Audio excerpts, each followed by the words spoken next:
Excelente día para todos. La verdad es que hoy comienza un proyecto súper ambicioso que tiene años en mi mente.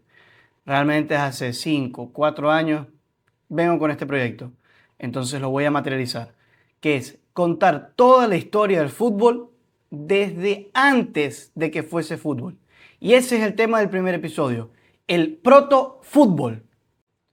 La historia del fútbol comienza como tal formalmente en 1869 con la fundación de la Asociación Inglesa de Fútbol. Pero antes de existir la Asociación Inglesa del Fútbol, existían ciertos deportes que se parecían al fútbol. Y como vamos a ver en este video, tienen mucho tiempo. Está desde el siglo III o incluso desde el siglo III antes de Cristo. Realmente esto va a ser una aventura bastante complicada de explicar, pero bueno, voy a explicar el protofútbol con sus distintos códigos. Entre esos hay de todos los continentes. Entonces, bueno, empecemos explicando qué es el protofútbol. Los primeros códigos del fútbol, los cuales se creen que fueron los británicos, tenían como principal característica ser violentos y desorganizados.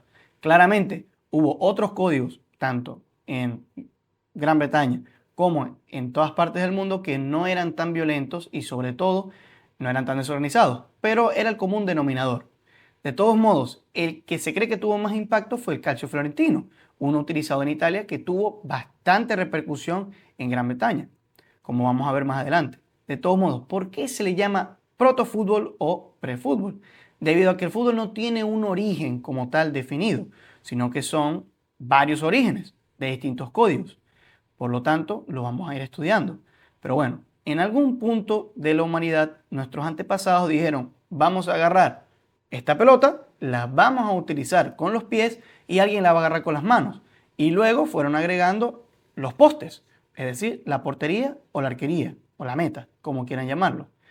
El primer código no es europeo, no es británico, no es americano.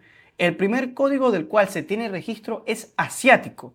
Estamos hablando uno reconocido por la FIFA, el cual es la variación asiática o china, que se llama Tu Shu, que se puede traducir como patear un balón, kick a ball, en fin. Realmente es la actividad más antigua conocida que se tiene registro del fútbol, así como lo confirmó la FIFA. Realmente era bastante sencillo de explicar, era un ejercicio militar el cual consistía en meter un balón en una pequeña red. También se creía que había defensores y habían atacantes, o sea que habían dos equipos. Claramente también hubo otra variación en otra parte de Asia, que era en Japón, que era el kemari, pero era distinto, ya que ese se parecía más a un rondo. Esto pasó entre los siglos II y III antes de Cristo. El primer código europeo o los primeros códigos europeos de los cuales se tienen registro, que fueron un tiempo después de los códigos asiáticos, son el Harpastún y el Episquiros. El Harpastún, una variante de la antigua Roma, y el Episquiros de Grecia. De todos modos, estos se pueden traducir a palabras griegas antiguas como arrebatar. Se creen, aunque no se tiene mucha información, que era una versión mucho más violenta de lo que podíamos ver de las versiones asiáticas, ya que básicamente de ahí también salió el rugby. Pero bueno, se puede decir que el juego consistía en que habían dos equipos que jugaban en un terreno rectangular y la meta era taclear y obviamente tratar de anotar un punto con el equipo siguiente. No hay mucha información sobre estas variantes, hay más información sobre las variantes asiáticas a pesar de que son más viejas, pero bueno, realmente es una versión muy pobre y muy paupérrima de las cuales descendieron las versiones británicas, que vamos a ver que siguen siendo igual de violentas y en muchos casos fueron prohibidas. Entre los demás códigos estaba el juego de pelota mesoamericano, el potapoc, conocido así por el sonido que hacía la pelota de caucho cuando impactaba o entre los aros o entre la portería o con las personas. Realmente no está bastante especificado de dónde viene el nombre, pero bueno, era el sonido de la pelota de caucho. Realmente el juego de pelota mesoamericano se le conoce bastante poco, pero bueno, se creía que lo jugaban los mayas. Realmente era un juego que también tenía mucha carga religiosa, se creían que eran rituales, también se creían que se jugaba por diversión, también se creía que era para resolver conflictos políticos, entre muchas otras cosas. También está asociado con los sacrificios humanos, ya que se pensaba que el capitán, claramente aquí podemos ver que era un juego más organizado, no tan violento, pero bueno, su final sí era violento, pero bueno, tenía un capitán y se creía que ese capitán era sacrificado si perdía su equipo, aunque bueno, para ese entonces era considerado un honor. El juego de pelotas mesoamericano se cree que tiene 3000 años de antigüedad, pero bueno, no parece ser que eso sea.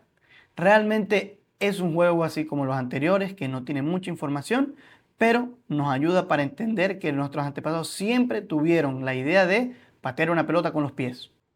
Pasando de los códigos, vamos a pasar a deportes medievales que tienen similitudes con el fútbol, los cuales van a estar centrados en Europa. El primero es la soulé, un deporte de pelota francés, el cual era bastante violento, muy violento, ya que se puede utilizar manos, se puede utilizar los pies, la cabeza, cualquier parte del cuerpo e inclusive podía arrebatar o impactar la pelota de cuero, de madera o una vejiga de cerdo con un palo. Realmente era un deporte bastante violento, de este se tiene más registros. Básicamente consiste en llevar la pelota de un lugar a otro, que podía ser desde tu casa, una iglesia o lo que sea. No había un número de participantes definido, podía ser muchas personas, podían ser pocas, podían ser 10, podían ser 21 en un solo equipo. Además de que, aparte de la violencia, realmente tampoco había una organización muy grande. Pero bueno, era un juego bastante conocido que un rey en Francia afirmó que no era un juego digno para ejercitar el cuerpo ni para utilizar en el ejército. Entonces ahí ya se empiezan a ver la prohibición que se trató de hacer del prefútbol o el protofútbol o de sus juegos con similitudes. Vamos con, yo creo que es el segundo más conocido, que es el fútbol carnaval.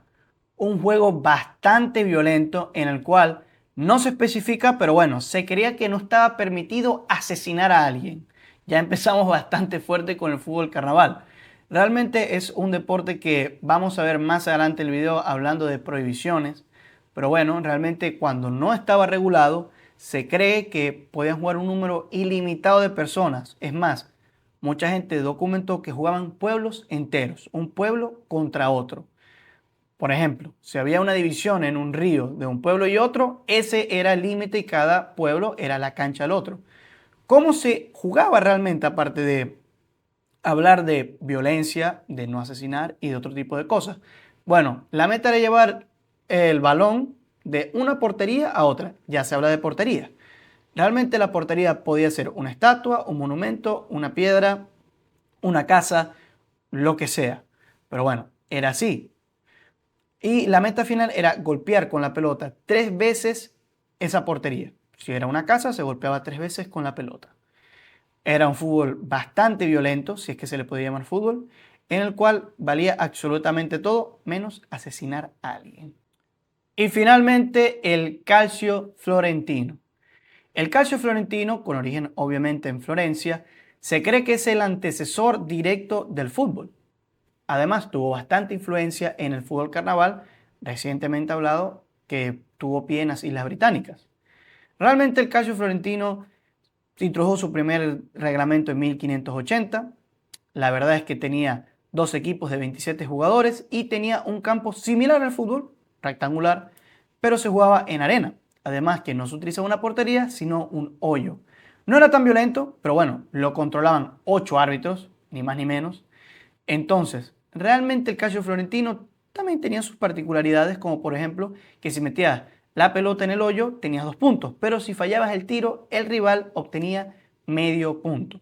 Mediante un tratado en 1561 se determinó que el calcio florentino tuvo mucha importancia en la creación y posteriormente en la prohibición del fútbol carnaval. Finalmente, hablando de prohibiciones, podemos hablar de la más clara, que fue la que hizo el rey Edward II en Gran Bretaña, el cual necesitaba soldados para practicar arquería y otros fines, entonces decidió prohibir el fútbol carnaval. ¿Por qué? Bueno, debido a la violencia de la cual ya hablamos. Realmente esto sucedió en 1314 y bueno, bajo el anterior régimen se podía decir que el fútbol no estaba regulado. Para ese entonces ya con el rey Edward II, pasó a ser totalmente legal, muy regulado y bueno, realmente la población ya no podía disfrutar de dar golpes a diestra y siniestra en este deporte. Pero bueno, con esto concluimos el proto-fútbol o el prefútbol. Ya en el siguiente capítulo, en el capítulo número 2, veremos los inicios del fútbol, del real, del que todos conocemos y amamos. Entonces, bueno, les envío un gran saludo y espero que les haya encantado este video.